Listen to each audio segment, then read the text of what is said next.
आइए प्रियो, हम इस समय प्रार्थना करें और उसके बाद परमेश्वर के वचन में ध्यान करें। सर्वशक्तिमान परमेश्वर होगा, हम आपके चरणों के पास आते हैं। फिर एक बार आपको धन्यवाद देते हैं ईश्वर राजा, जब आपके पाक कलाम को हम ध्यान करते हैं, मनन करते हैं, अपने पवित्र आत्मा की अगुवाई हमें दीजिए। हम दीजिए खुदावन, आपका प्रत्येक वचन हमारे हृदय रूपी जमीन पर बीज बनकर बोया जाए, 30 गुना, 60 गुना और 100 गुना फल लाने पाए। आए के समय को आपके हाथों में सौंपते हैं, यीशु नासरी के नाम से मांगते हैं, सुनो से बड़ी दया से ग्रहण कीजिए, आमीन।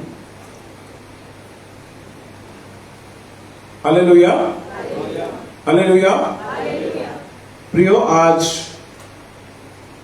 ईस्टर के पहले का चौथा रविवार है, पुनरुत्थान पर्व के पहले का चौथा रविवार है, और आज का विषय कहता है the glory of God is manifested in the humanity of Jesus.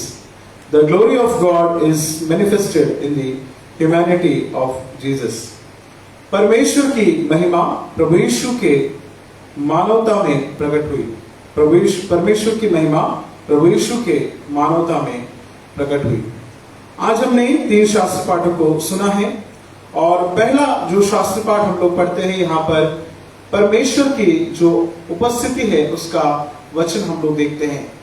यहाँ पर मूसा परमेश्वर से वार्तालाप करता है, और मूसा जब परमेश्वर से वार्तालाप करता है तो वो कहता है कि मैं कैसे इस बात को मानूं कि तेरा अनुग्रह मुझ पर है और तू मेरे साथ है।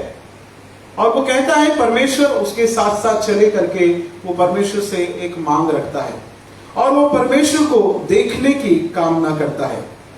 और परमेश्वर मूसा से कहता है कि तू मुझे डायरेक्टली देख नहीं पाएगा, और उसके बाद कहता है कि तू पत्थर के दरार में खड़ा हो जा, और मैं तू जो वहां से केवल मेरे पीठ का दर्शन करने पाएगा।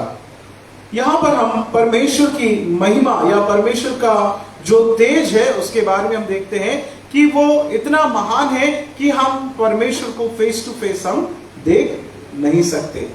उसके बाद जो दूसरा शास्त्र पाठ हम लोगों ने सुना है, 2 कुरिन्थियों उसका 4था अध्याय 1 से 6 वचन में हम लोग देखते हैं। यहाँ पर विशेष करके जो 4था वचन है, यहाँ पर लिखा है कि और अविश्वासियों के लिए जिनकी बुद्धि संसार के ईश्वर ने अंधी कर दी है, ताकि मसीह जो परमेश्वर का प्रतिरूप है उसके तेजो में सुसमाचार का प्रकाश उन पर ना चमके।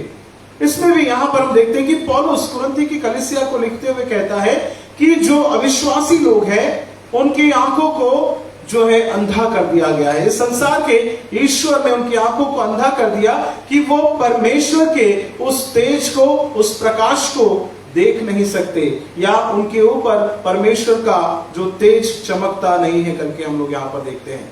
और उसके बाद जो तीसरा और हमारा मुख्य अंश है जिसको हमने आज पढ़ा है, यहाँ पर हम लोग यीशु मसीह के रूपांतर के बारे में हम लोग देखते हैं। यहाँ पर प्रभु यीशु मसीह पहाड़ी पर जब वो गए तो वहां पर जब वो प्रार्थना कर रहे थे तो उनके चेहरे का रूप बदल गया। जो तेज हम लोगों ने मूसा के समय में परमेश्वर का देखा, वही तेज यहाँ पर प्रभु यीशु मसीह के ऊपर में आ जाता है करके हम लोग यहाँ पर देखते हैं। और प्रभु यीशु मसीह के साथ में वहां पर प्रभु यीशु मसीह के 3 चेले थे। कौन कौन था वहां पर? 3 चेलों में कौन कौन था? पतरस, याकूब और यूहन्ना। पीटर, जेम्स एंड जॉन, ये 3 लोग जो है वहां पर थे। और वहां पर उनके बारे में लिखा है, अगर हम लोग पढ़ते हैं तो वो लोग नींद से भरे हुए थे करके हम लोग वहां पर पढ़ते हैं। और जब उन्होंने परमेश्वर के उस तेज को देखा तो सबसे पहला रेस्पॉन्स पतरस का आता है कि हे स्वामी, हमारा यहां रहना भला है। 33वां वचन हम पढ़ते हैं, कोई पढ़िए उस वचन को। जब वे उसके पास से जाने लगे तो पतरस ने यीशु से कहा, हे स्वामी, हमारा यहाँ रहना भला है, अतः हम 3 मंडप बनाए, एक तेरे लिए, एक मूसा के लिए और एक एलिया के लिए।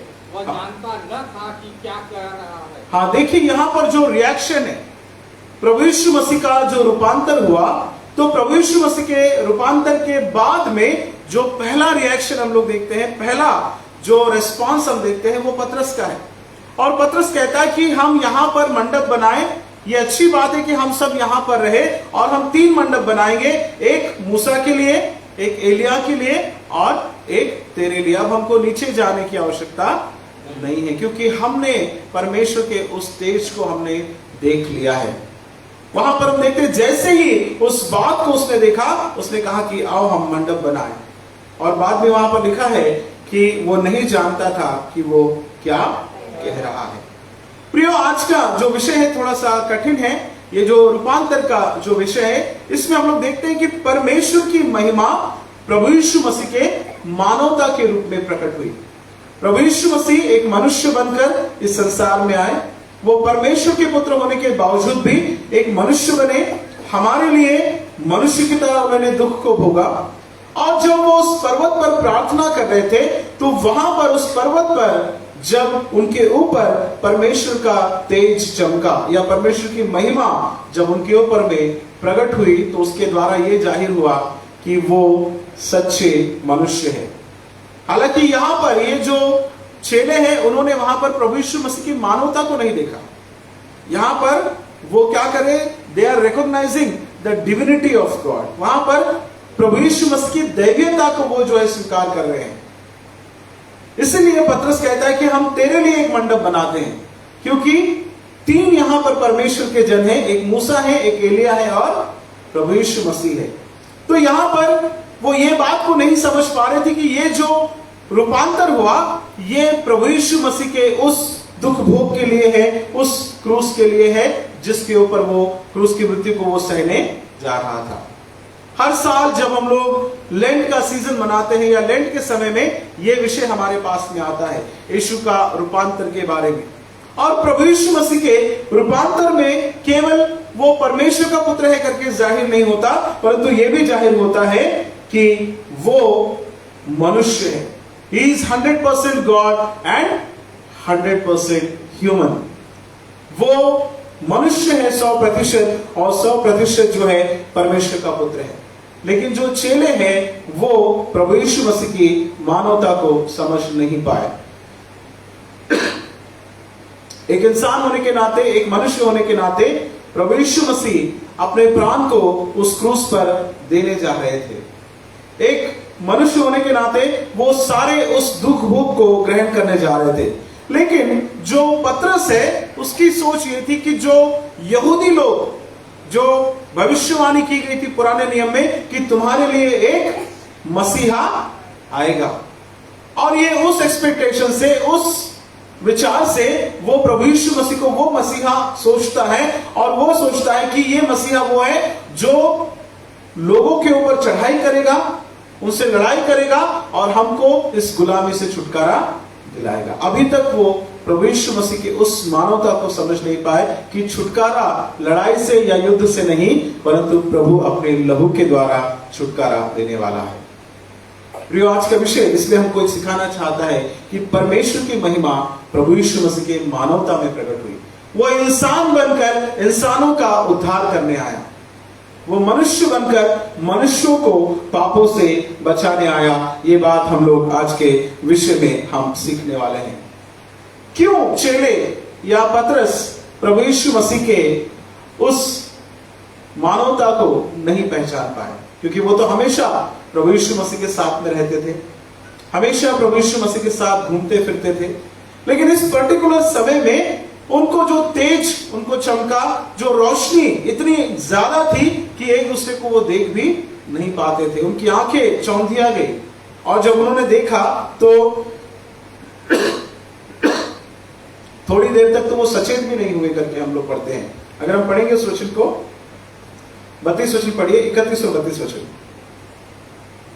ये महिमा से दिखाई दिए और उसके मरने की चर्चा कर रहे थे जो यरूशलेम में होने वाला था। पतरस और उसके साथी नींद से भरे थे और जब अच्छी तरह सचेत हुए तो उसकी महिमा और उन दो पुरुषों को जो उसके साथ खड़े थे देखा। जब वे उसके ठीक है। यहां पर हम लोग देखते हैं जब प्रभु यीशु मसीह प्रार्थना कर रहा था 29वें वचन से, तो उसके चेहरे का रूप बदल गया और उसका वस्त्र श्वेत होकर चमकने लगा। और देखो, मूसा और एलिया ये दो पुरुष उसके साथ बातें कर रहे थे। ये महिमा सहित दिखाई दिए और उसके मरने की चर्चा कर रहे थे जो यरूशलेम में होने वाला था। जो ट्रांसफिगरेशन का जो समय है या रूपांतर का जो घटना है वो प्रभु यीशु मसीह के मरने की तैयारी के लिए था।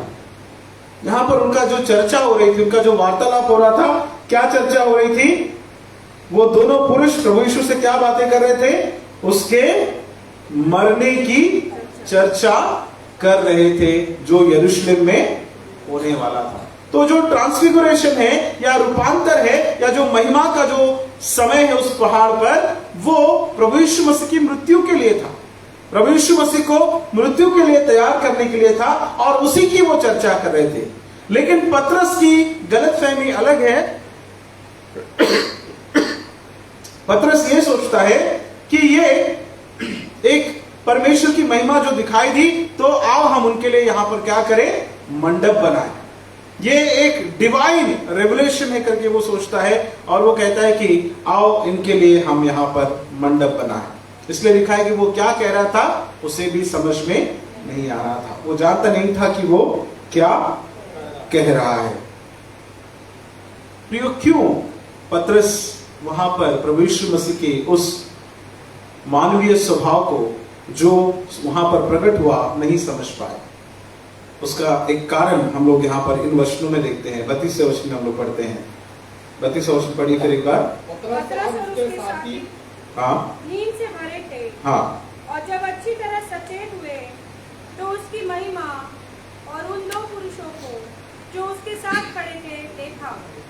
हाँ, यहाँ पर हम लोग पढ़ते हैं कि पतरस और उसके साथी नींद से भरे हुए थे और जब अच्छी तरह सचेत हुए तो उसकी महिमा और उन दोनों पुरुषों को जो उनके साथ खड़े थे देखा। यहाँ पर मुख्य जो अंश है वहां पर हम पढ़ते हैं कि वो लोग नींद से भरे हुए थे। आज का जो संदेश है मैं इसी के ऊपर मैं बोलने जा रहा हूं कि क्यों हम परमेश्वर की उस महिमा को नहीं पहचान पाते। जैसे पतरस वहां पर उस पर्वत पर प्रभु यीशु मसीह की महिमा को, जो परमेश्वर की महिमा प्रभु यीशु मसीह के द्वारा प्रकट हुई, वो मानवता प्रकट हुई, क्यों वो लोग उस बात को समझ नहीं पाए?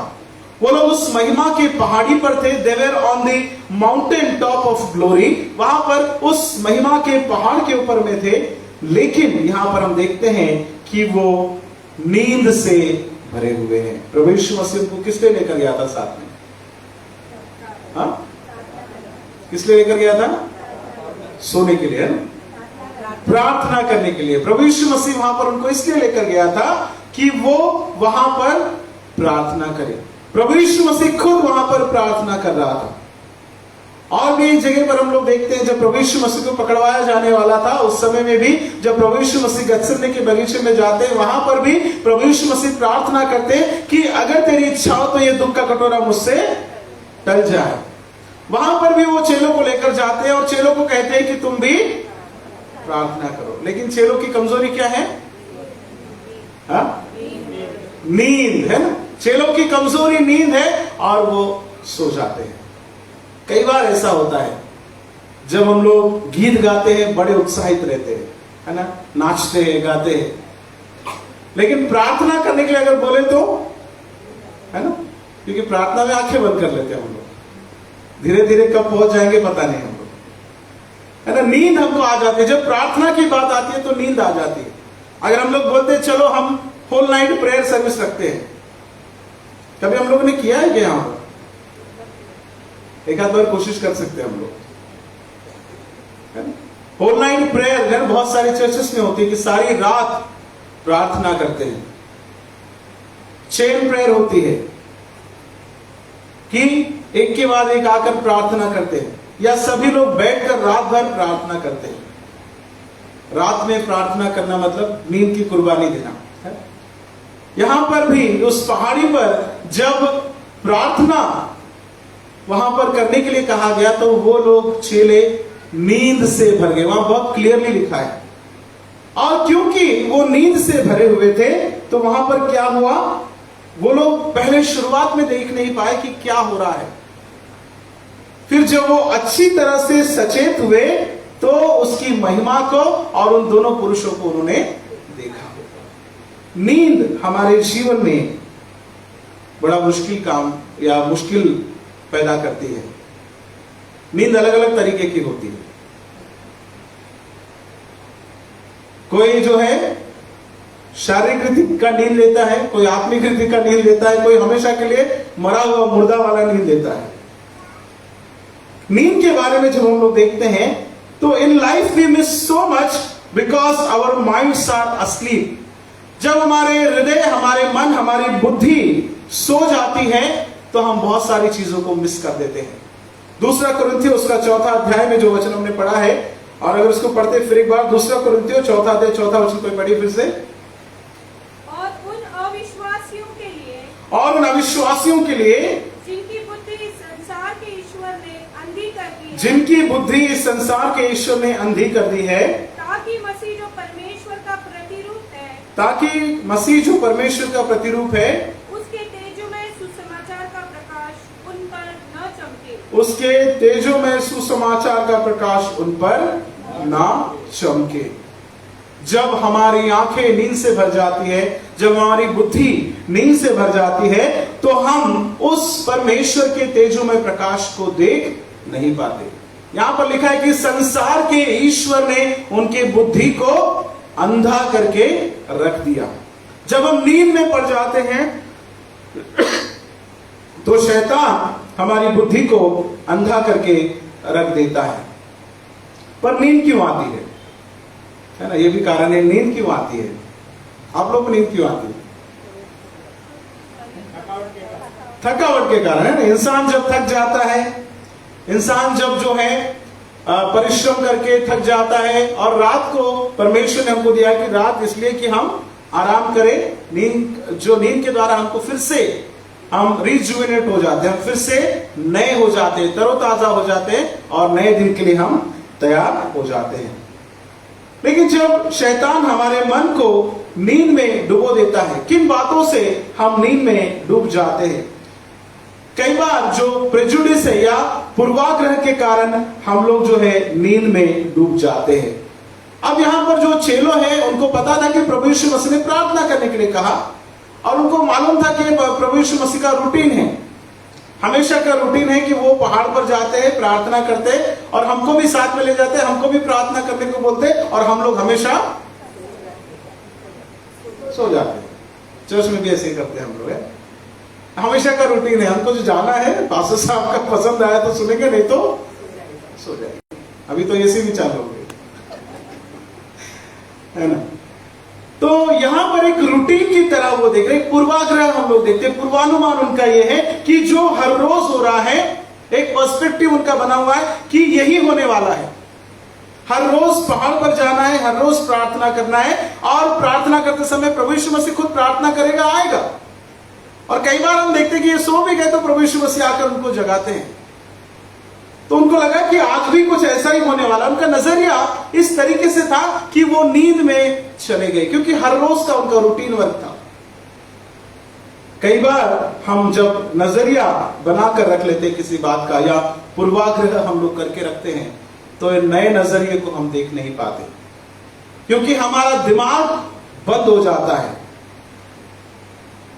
कई बार हम लोग एग्जाम्पल के लिए बताते हैं, इंग्लिश में जो 6 है ना, हम लोग लिखते हैं 6। अगर मैं इस तरफ से देखूंगा तो मुझे 6 दिखेगा, लेकिन अगर आप उस तरीके से उस तरफ से देखोगे तो आपको 9 दिखाई देगा, है। तो मेरा जो पर्सपेक्टिव है उसको आप नहीं समझ पाते, मेरा जो नजरिया है उसको आप नहीं समझ पाएंगे, क्योंकि आपका जो देखने का नजरिया वो अलग है। आपके लिए ये हर रोज का रूटीन है, लेकिन प्रभु यीशु मसीह के लिए ये रूटीन वर्क नहीं था।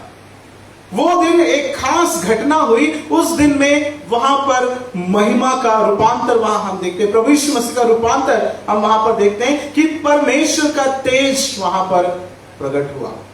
और जब स्पेशल डे आया, जिस दिन प्रकाश आया, उस दिन लोग सो रहे हैं। पुराने नियम में यशायाह में लिखा है, उठ प्रकाशमान हो, तेरा प्रकाश आ गया है, और यहोवा का तेज तेरे ऊपर में उदय हुआ है करके वहां पर लिखा है।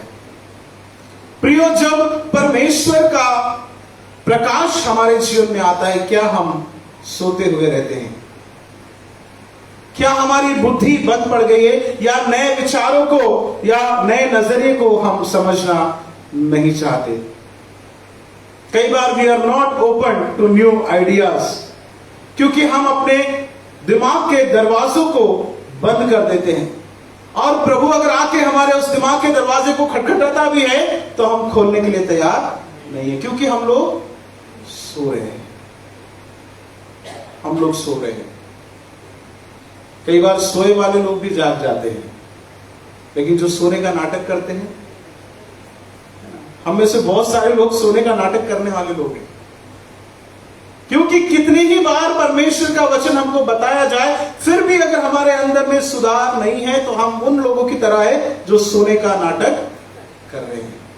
हमको परमेश्वर का वचन हर रोज जागरूक करता है, हर रोज जगाता है कि हम नींद से जागे, पूरी तरीके से सचेत हो जाए। लेकिन यहां पर चेले नींद से भरे हुए थे, उनकी बुद्धि नींद से भरी है। क्यों? क्योंकि देयर इज अ प्रेजुडिस, क्योंकि वहां पर पहले ही पूर्वाग्रह है या नजरिया है। उनको मालूम था कि क्या होता है हर रोज और क्या होने वाला है। कई बार हम लोग चर्च को भी वैसे ही रूटीन ले लेते हैं। हर रोज क्या होने वाला है चर्च में जाने के बाद में, पहले पास्टर साहब प्रार्थना करेंगे, विषय बताएंगे, प्रार्थना करेंगे, फिर 2 गाने लेंगे, उसके बाद में चर्च के लोगों को दे देंगे, प्रेजेंट वर्शिप होगी, प्रेजेंट वर्शिप के बाद में क्या होगा, बाइबल रीडिंग होगी, बाइबल रीडिंग के बाद में मैसेज शुरू होगा। तो पहला भाग की जरूरत नहीं है हमको। बहुत सारे लोग है ना, जब हम लोग प्रेजेंट वर्शिप शुरू करते हैं तो हार्डली 5 या 6 लोग होते हैं। कई बार हम लोगों को ये पता है कि इसके बाद ये होने वाला है, इसके बाद ये होने वाला है, हमारे लिए एक रूटीन बन गया है। और इसीलिए कई बार परमेश्वर का वचन अगर हमारे अंदर कार्य भी करना चाहता है तो हमारी बुद्धि इस तरीके से बंद है, हम इस तरीके से नींद से भरे हैं कि हमारे ऊपर वो इफेक्ट ही नहीं हो पाता कई बार, क्योंकि हम इस कार्य को या इस वर्शिप को कई बार हम मैकेनिकली ले लेते हैं कि ये हर रोज करने की चीज है, हर रोज हम करते हैं, तो आज नया हमको क्या मिलेगा। अगर प्रभु के भवन में हम आते हैं तो हमको उस भूख के साथ आना है कि what I can learn today from the word of God। आज मैं प्रभु के वचन से क्या सीख पाऊंगा या सीख पाऊंगी। आज मेरे लिए नया क्या आने वाला है। बोलने वाला कोई क्यों ना हो, लेकिन मेरे लिए उन वचनों से मैं क्या सीख सकता हूं या क्या सीख सकती हूं। यहां पर चेलों के दिमाग बंद है, उनकी आंखें बंद है, नींद से भरे हैं, क्योंकि उनको मालूम था कि जो रोज होता है वही यहां पर होगा। पूर्वाग्रह के कारण वो नींद से डूबे हैं। दूसरा कारण क्या होता है नींद का, या चेले क्यों दूसरा कारण कि क्यों नींद में भरे हैं। Because there is a mental lethargy, there is a mental lethargy. मानसिक रीति से सुस्त हो चुके हैं वो, और इसीलिए वो नींद से भर गए। मानसिक रीति से सुस्त हो गए। कई बार जब हम मानसिक रीति से सुस्त हो जाते हैं तो हमको लगता है कि अब सो जाना चाहिए। हम लोग ज्यादा विचार नहीं करते, ज्यादा सोच नहीं करते उस समय में, क्योंकि हम मानसिक रीति से क्या हो गए, सुस्त हो गए, थक गए, आलसी आ गई और सुस्त हो गए, तो हम लोग कई बार सो जाते हैं और हम किसी विचार को, किसी कल्पना को हमारे मन में आने नहीं देते, या हम समस्याओं से और शंकाओं से उलझना नहीं चाहते। नींद आने का कारण क्योंकि थकावट, जैसे मैंने बोला था आपको शुरुआत में, मानसिक रीति से थकावट जब आती है। क्यों थकावट आ रही है? क्योंकि हमको लगता है कि ये संदेश तो हमने कई बार सुना है ना, ये बाइबल का रीडिंग तो कई बार पढ़ा, 5 रोटी 2 मछली, अरे कितने बार सुन रहे हम लोग, है ना, कब से सुन रहे हैं। कहानी हमको बहुत अच्छे से मालूम है, क्या होने वाला है हमको बहुत अच्छे से मालूम है। कई बार वही चीज को जब हम बार बार सुनते रहते हैं तो हमको लगता है कि ये चीज तो पता है। हम मानसिक रीति से सुस्त हो जाते हैं, and we don't give attention to the word of God. हमको लगता है कि अरे इनसे ज्यादा हमको बता रही है, तो हमको पहले से पता है नया हमको क्या इससे मिलेगा, क्या हम सीखने वाले हैं। और ये बातें जब हम लोग अपने मनों में रखते हैं तो हम मानसिक रीति से सुस्त हो जाते हैं। परमेश्वर की उस महिमा को हम देख नहीं पाते, परमेश्वर के उस वचन को गहराई से हम समझ नहीं पाते। 2 कारण अभी हमने देखे। एक, जो हमारा पूर्वाग्रह है या पुराना नजरिया है कि क्या होने वाला है हमको पता है, दूसरा हमारी मानसिक स्तुति के मानसिक जो हमारी सुस्ती के कारण जो है हम लोग नींद में पड़ जाते हैं। और तीसरा जो कारण है क्यों नींद हमको आती है, जब इंसान का पेट भरा होता है ना, तो नींद अच्छी आती है ना। दोपहर के समय जब आप लोग लंच करते हैं कभी कभी, है ना, हैवी लंच अगर हो गया, अच्छा लंच अगर हो गया, तो हमको क्या हो जाए, ऑटोमेटिकली नींद आने लगती है। बहुत बार जब रिट्रीट रखते हैं या कोई प्रोग्राम रखते हैं, तो उसमें दोपहर के बाद का सेशन जिसको भी मिला, है ना, वो बेचारा प्रचारक के ऊपर में बड़ा मुश्किल हो जाता, क्योंकि दोपहर के बाद का जो सेशन रहता है उस समय में लोग स्वीट भी खा लिया, है ना, चिकन भी खा लिया, चावल भी खा लिया, रोटी भी खा लिया, और सब कुछ अंदर जाने के बाद अगर आपको वचन सुनाते हैं तो उस समय में नहीं जाता, नींद आती है उस समय में। क्यों? क्योंकि ये वो समय है, क्योंकि हम जो सुख और चैन हमको ऑलरेडी मिल गया है, जो लग्जरी हमको मिल गया है, जो पेट हमारा भरा हुआ है। आज हम लोग जब गीत गा रहे थे तो भाई साइमन ने एक बात बोली कि सुलेमान ने जो प्रार्थना की, ना तो मुझे धनी बना, ना तो मुझे निर्धन बना, है ना। अगर मैं निर्धन बनूंगा तो अपने भाग को खोकर मैं चोरी करूंगा, अगर मैं ज्यादा धनी बन जाऊंगा तो मैं तुझे भूल जाऊंगा। तो ये लंच के बाद का सेशन में भी वैसे ही हो जाता है, क्योंकि हमारा पेट भरा हुआ रहता है तो हम ध्यान नहीं केंद्रित कर पाते, और तब हमको क्या हो जाता है, नींद आ जाती है। जब हमको सारी सुख सुविधाएं मिलती है तो उस समय में हम नींद से भर जाते, हम परमेश्वर को समय दे नहीं पाते। कई बार इसलिए दोपहर के सेशन में पहले एक्टिविटी रखते हैं, आप लोग भी करते हैं, महिला मंडल का रिट्रीट होता है, जवानों का होता है, आप लोग क्या करते हैं दोपहर के समय में, है ना। ये अभी अभी क्रिएट किया गया कुछ सालों पहले, नहीं तो पहले एक्टिविटीज नहीं होती। पुराने समय में जब हम लोग जाते थे यूथ में, तो उस समय में या पुराने रिट्रीट्स में दोपहर के बाद भी सेशन होते थे, लोग सुनते थे, उस समय में लोग सुनते थे, अच्छे से बैठते थे। लेकिन आज के जो लोग हैं, आज के दौर के लोग हैं, उनके लिए एक्टिविटी रखना पड़ता है दोपहर में, क्योंकि यहाँ प्रचारक को भी मालूम है, लीडर्स को भी मालूम है कि दोपहर के बाद में डेफिनेटली नींद आने वाली है। आधे तो खाना खा के ही चले जाते हैं। दोपहर के बाद का सेशन इसलिए डिफिकल्ट होता है। प्रियो, यहां पर जो चेले हैं वो लोग सुख चैन से भरे हैं, उनको किसी बात की चिंता नहीं है, उनको किसी बात का तकलीफ नहीं है, और वो लोग इसीलिए हम लोग देखते हैं कि नींद से वो भरे हैं। प्रियो, जब नींद आती है, हम लोग उस सुस्ती को मिटाने के लिए हम सो जाते हैं, नींद से हम भर जाते हैं, और उस नींद के कारण उन लोगों ने प्रभु यीशु मसीह के उस महिमा को नहीं देख पाए, वो नींद से भरे हुए थे। तीन बातें, एक उनको पता था पूर्वाग्रह, दूसरा मानसिक सुस्ती, और तीसरा जो है उनको सुख चैन से प्यार था। सुख चैन उनको मिला, लव ऑफ ईज, सब कुछ आसान है, पेट भरा हुआ है, तो क्यों हम प्रार्थना करें। जब हमारे जीवन में तकलीफें आती है तभी हम प्रार्थना करते हैं। पेट भरा है, सब कुछ ठीक है, तो हम प्रभु के करीब हम आना नहीं चाहते। So this was the reason, ये जो कारण था कि वो नींद से भरे थे और उन्होंने प्रभु के उस महिमा को नहीं देख पाए, उस मानवता को समझ नहीं पाए।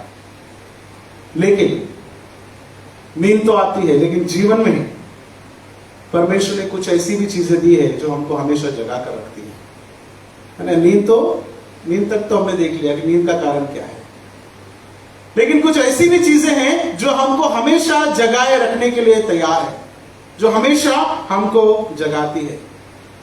और कौन कौन सी चीजें? तीन बातें मैं आपको बताना चाहता हूं कि तीन चीजें हमको जगा कर रखती है। तीन बातें मैंने सोने के बारे में बताया, अब तीन चीजें मैं जागने के बारे में आपको बताता हूं कि तीन चीजें हमको जगा कर रखती है। पहला, देयर इज सॉरो, जो दुख है या तकलीफ है, ये हमको जगाए रखती है। जब हमारे जीवन में तकलीफें आती हैं, जब हमारे जीवन में परेशानियां आती हैं, तो ये दुख, ये तकलीफें हमको झकझोर कर हमको रखती है और हम जो है जागने लगते हैं। समस्या जब आती है तो हमारा माइंड क्या हो जाता है, कितना भी सुस्त माइंड क्यों ना हो, क्या हो जाएगा? वो एक्टिव हो जाएगा। क्यों? क्योंकि आपको उस समस्या से लड़ना है या आपको उस समस्या से बाहर निकलना है। जब हम समस्या के बीच में पड़ जाते हैं, कोई तकलीफ में आ जाते हैं, कोई दुख में हम आ जाते हैं, तो वो जो दुख है हमको जो है लड़ना सिखाता है, वो जो दुख है हमको एक्टिव बनाता है करके हम लोग देखते हैं। एक बार एक सिंगर कंपटीशन में गा रहा था, लेकिन उसका आवाज वगैरह सब ठीक था, लेकिन गाने में वो फीलिंग नहीं आ रही थी, फीलिंग नहीं आ रही थी। तो वहां का जो जज था, कंपटीशन में जो जज था, उसने ये उसको कहा कि तेरे गाने में फीलिंग तब तक नहीं आएगी जब तक तू दुख से होकर गुजरेगा नहीं, जब तक उस लिरिक्स को तू फील नहीं करेगा, उस लिरिक्स का मीनिंग क्या है वो जब तक तू फील नहीं कर पाएगा, तब तक तू उस गीत को अच्छे से गा नहीं पाएगा। जब तक हमारे जीवन में दुख तकलीफें आती नहीं है, हम एक्टिव नहीं होते, हम सही तरीके से गाते नहीं है, सही तरीके से प्रार्थना करते नहीं है। तकलीफें आती है तो हम प्रभु को याद करते हैं, तकलीफें आती है तो हम प्रभु के पास दौड़ कर आते हैं, बीमारी आती है हम प्रभु के पास दौड़ कर आते हैं। आज यहां पर चेलों के जीवन में किसी प्रकार की समस्या नहीं है, इसलिए वो लोग नींद में डूबे हैं। हमको जगाने के लिए कई बार परमेश्वर हमारे जीवन में तकलीफें देता है, परीक्षाएं हमारे जीवन में देता है, ताकि हम जागते रहें। वचन कहता है जागते रहो और प्रार्थना करते रहो ताकि परीक्षा में ना पड़ो। क्यों ऐसा कहा गया? जागते रहो तो परीक्षा में ना पढ़ोगे, और सो जाओगे तो परीक्षा में पढ़ने के चांसेस ज्यादा है। कई बार हम सो जाते हैं, इसलिए परमेश्वर हमारे जीवन में परीक्षाओं को लाता है, समस्याओं को लाता है, ताकि हम जाग जाए और उस परीक्षा से निकलने का हम प्रयास करें प्रभु की सहायता से। दूसरा कारण क्या है जो हमको जगाए रखता है? दूसरा कारण है प्रेम, जो हमको जगा कर रखता है ना? लव, प्रेम हमको जगाए रखता है ना? पुराने जो है गीतकार, या अगर आप लोग पोएम अगर आप पढ़ोगे तो उसमें बहुत सी जगह हम लोग सुनते हैं, लिखते कि प्यार में नींद नहीं आती है लोगों को, है ना? सुनते हैं ना हम लोग, प्यार में नींद नहीं आती है। एक शायर ने कहा कि कहते हैं लोग कि कम वक्त प्यार में नींद बहुत आती है, और वो कहता है कि कोई मुझसे भी प्यार करे क्योंकि मुझे नींद बहुत आती है। इस तरीके से एक शायर कहता है। प्रियो, जब हम परमेश्वर से प्रेम करते हैं, जब हम किसी से प्रेम करते हैं, तो जिससे हम प्रेम करते हैं उसको हम पाने के लिए हम क्या करते हैं? नींद से जाग जाते हैं, बहुत एक्टिव हो जाते हैं। जो लोग प्रेम में रहते हैं बहुत एक्टिव रहते हैं, वो दे आर वेरी एक्टिव, और हर वो प्रयास करते हैं कि जिससे प्रेम करते हैं उसको क्या है, इंप्रेस करने के लिए हम एक्टिव हो जाते हैं। अगर हम परमेश्वर से प्रेम करते हैं तो हमको भी एक्टिव रहना है, हम सोने से नहीं चलेगा। अगर हम कहते हैं कि हम परमेश्वर से प्रेम करते हैं तो हमको जागते रहना है, परमेश्वर के पास जाना है, उससे प्रेम हमको जो हमारे क्रियाओं में हमको दिखाना बहुत जरूरी है। प्रियो, समस्या हमको जगाती है, प्रेम हमको जगाता है, और तीसरी बात हम लोग देखते हैं, जरूरत और आवश्यकता हमको जगाती है। जरूरत और आवश्यकता हमको जगाती है। When there is a need, अगर किसी वस्तु की जरूरत है तो वो जरूरत हमको जगाती है। कई लोग नाइट ड्यूटी करते हैं, है ना? वहां जाकर सो जाते हैं क्या?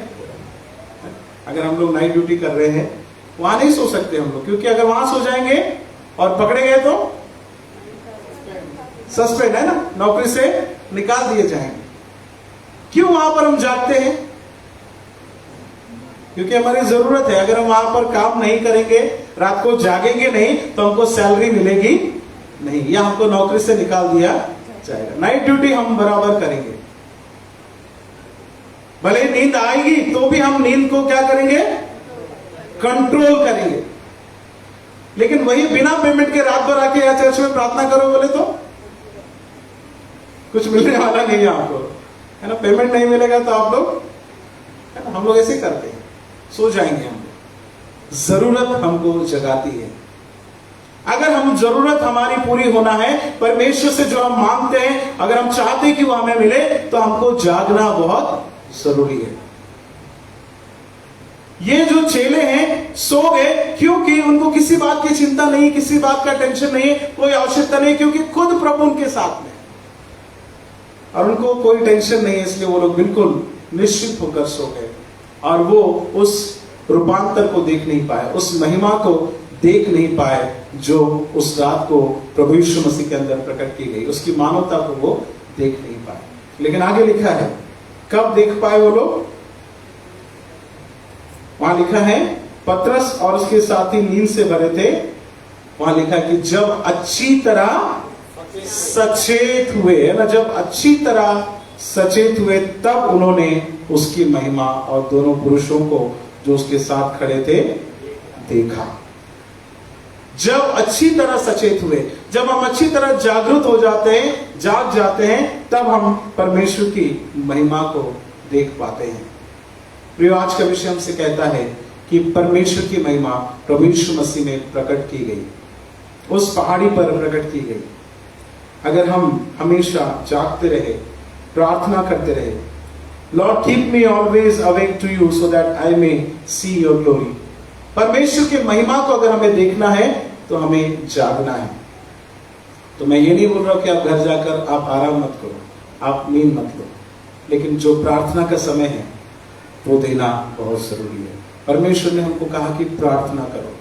प्रार्थना करने से परीक्षा में नहीं पड़ोगे, प्रार्थना करने से हमको शक्ति मिलती है, प्रार्थना करने से हमको बहुत सारी समस्याओं से हम लड़ सकते हैं। प्रार्थना क्या है? What is prayer? प्रार्थना क्या है? परमेश्वर से बातचीत करना, है ना। फिर बाइबल पढ़ना क्या है? परमेश्वर के मनन करना। प्रार्थना जो है, हम परमेश्वर से बातें करते हैं। बाइबल पढ़ना मतलब परमेश्वर हमसे बातें करते हैं, दो वे का कम्युनिकेशन। जब हम बाइबल पढ़ते हैं तो परमेश्वर हमसे बात करता है, जब हम प्रार्थना करते हैं तो हम परमेश्वर से बातें करते हैं और परमेश्वर उसका उत्तर देता है हमारे जीवन में। ये 40 दिन उपवास काल के हमको परमेश्वर से बातें करने का समय है। ये 40 दिन उपवास के परमेश्वर हमसे बातें करने का समय है। हर रोज प्रार्थना में जा रहे हैं, परमेश्वर उसके वचन से हमसे बातें कर रहा है। हम जो प्रार्थना करें तो हम परमेश्वर के साथ हम बातचीत कर रहे हैं। तो नींद से जागकर प्रार्थना में लगे रहो ताकि प्रभु आपके जीवन में आशीष दे। प्रभु करे वचन हम सबके लिए आशीष का कारण बने। आमीन।